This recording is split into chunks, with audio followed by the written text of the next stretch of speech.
On this episode, I'm going to talk about the essential tool for your geometric art. Dear friends of mine, welcome to a new episode of DearingDraws. I'm Dearing and I'm going to tell you today about my essential tool for making geometric art. For the most of you guys who have been following my videos, you know what the essential tool is. It is, of course, the compass. Today I'm going to talk about what makes a good compass. A lot of people have been asking me about the materials that I use, the compass that I use.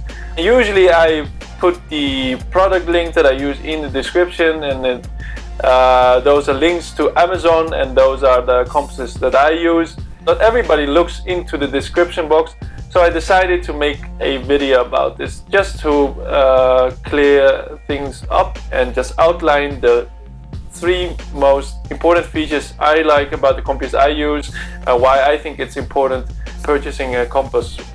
Before we go into the features of this compass, maybe it's the first time that you're watching this video. Let's go to a quick overview of all the things that are possible with this compass.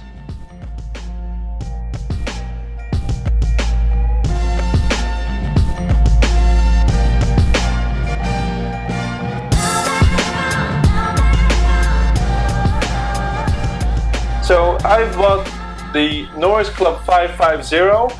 It's a school compass with center wheel, and the set contains the compass 550. It has a extension bar and a universal adapter and a LED box. This is my set that I'm using. I've lost the original box that contained these elements, but who cares, right? Feature number one is about the sturdiness of this center axle, which binds these two legs. This axle, there's a hinge inside this, and which makes it possible for the legs to hinge around this center. And this center is, in this case, very well built. The thing about cheap compasses is that the center part wouldn't be as well built. Once I would start drawing a circle, it would be very unstable. Meaning, if I would start a circle and pretending that this would be a very cheap compass, it would slowly over time be very wiggly, and you would end up not the same location as where you would start. That's of course quite annoying, and I'm exaggerating just for illustration purposes.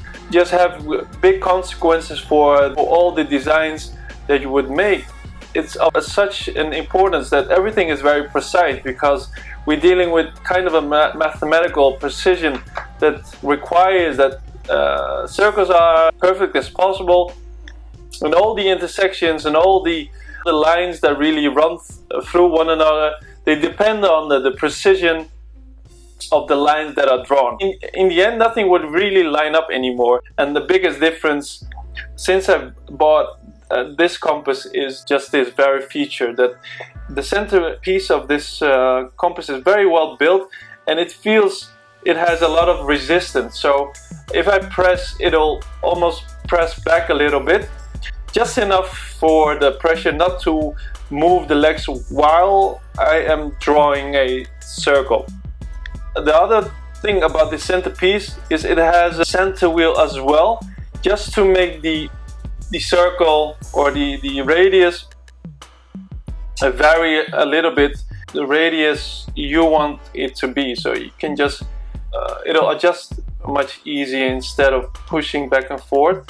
You can adjust it much easier with this wheel right here. Okay, feature number two. So you have 2 points, of course, on a compass. You have the needle, and the other point is the pencil side. And the pencil side is the part which can be changed as well, and I'll show you how. So by unscrewing this little screw and replace it with this adapter.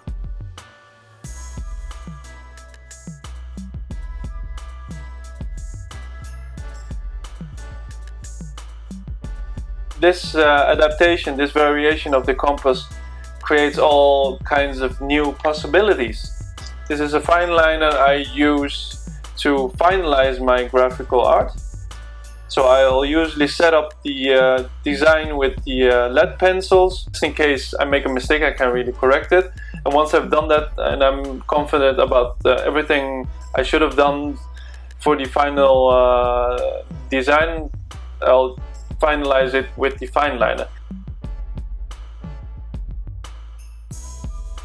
Once I have a design with the drawn in pencil, this can be finalized with a fineliner in this case, and that's what I usually do. I set it up with the lead pencil and then I finish it off with a fineliner 0.5 instead of the normal lead point that comes with the whole set, which has a much thicker pencil head, as you can see maybe. I rather use the 0.5 filler lead, because the lines are much more fine and much more exact. The most important thing about drawing lines, especially in these precise kind of geometric art, is that the lines crossing each other should be as precise as possible. And the more thick your head is, the more inaccurate the cross-section of the lines will be. And once you have inaccurate crossings, once you start with a difference of, for instance, 1 millimeter, it can grow. The difference in the error can grow by half a centimeter apart, and by then your goal of a certain pattern you had in mind will really look crooked, just because you've used a lead head that's just a little bit too thick. And it'll create inaccuracies and it'll create a not so pleasing geometric art. So that's why I use this fineliner 0.5, and that's why I love this compass, because it makes it possible for me to change this leg, the original leg, change it with the adapter, and then I can put this fineliner into it. To really correctly set this one up is by having a level height of both legs in order for this to work as easy as possible. If you have seen my videos, then you'll know what I'm talking about if I'm talking in terms of precision and talking about crossing the cross section of lines and that they should line up. But while we are celebrating this compass, there is a downside to this compass. The downside is once you go smaller, this pen starts to bump into this screw. What you'll see is if I go smaller, it creates tension between the two, and it doesn't really line up anymore, and it goes this way and this way and this way and this way.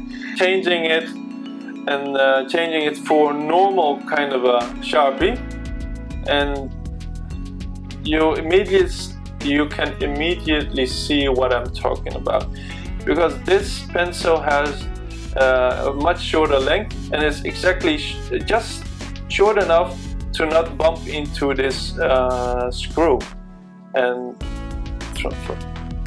once I've done that, I can really change the distance and change it to a much smaller distance without the screw touching this pencil right here, and then makes it much easier to draw a circle.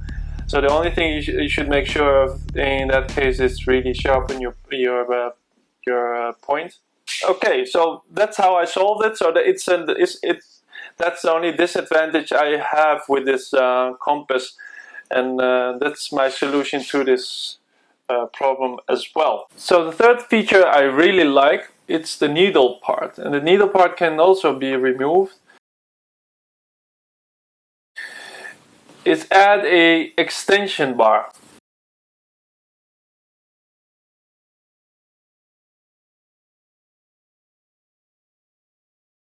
And as you can see, it really expands the radius of this compass. By doing it, I can really go big. It doesn't even fit anymore on this paper. I'm drawing on an A3 sized paper. Just gives you an idea of how big the circle can be. You can even go all the way to almost the edge of the paper and go all the way outside of the range of the camera and really draw very huge circles. And this is particularly handy when you want to draw circles on a canvas, make very large artworks. But this gives you this kind of ability to draw outside of the normal sized A4 papers and really expand your circle into a 40 centimeter diameter of circle. So that's, I think, quite a handy thing to have. Those are the three essential features I really like about this compass. You know, I also like just the overall feel to it. It doesn't feel very lightweighted because of the metal, I think, that's inside of the centerpiece. But overall, it doesn't feel cheap or very fragile. It feels like a very sturdy, very reliable kind of a compass. So I really like this compass.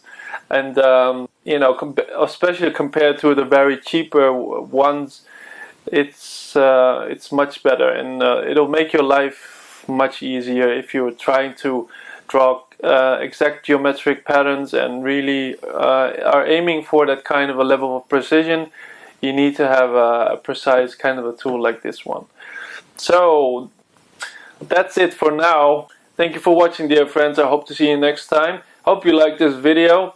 And you know, put down in the comments if you have anything to ask me about any of the subjects that I've just spoken about. You know, or maybe you have suggestions or other questions that you would really like me to talk about. I want to thank you for your comments and everything. This is it for now. I'll see you next time. Peace.